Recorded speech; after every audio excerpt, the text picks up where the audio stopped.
Inahan og duha ka mga anak sa Katbalugan City sa Samar, gitigbas patay sa wa mailing suspect. Ang kapulisan aduna nay person of interest. Anang report ni Mark Ridge Abella.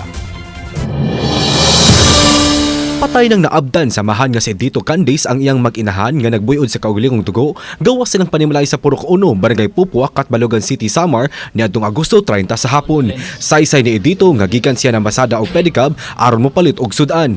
Sa dihang pag-uli, nakit-an na niya ang iyang asawa nga si Rhea Orio, tapad ang 5 ka buwan nga anak nga si Edison Candice nga patay na. Og pipila ka metros, nakit-an usab ang patayng lawas sa 3 anyos nilang anak nga si Andrea Casilbas. Sigon ni dito nga sa wala pa nahitabo ang krimen, aduna sila na matikdan na buto-buto apan nagtuos lang na mosilra kini og langgam sa dapit. Nanawagan siya karon sa kapulisan ug otoridad nga matabangan sa pagkapot og hustisya.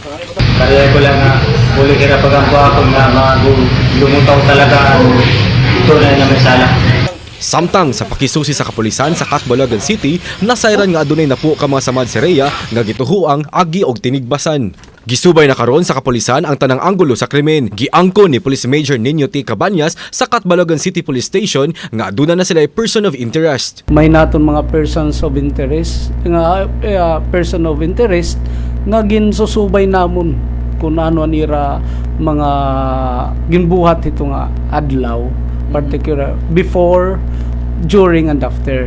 Gidugang sa kapulisan nga mitabang na ang gobyerno sa kauluhan nga mutanyag og 500,000 pesos isip reward sa makatudlo sa suspect. Kauban si Clarence Gabutin, Mark Ridge Abella. Balitang Bisdak.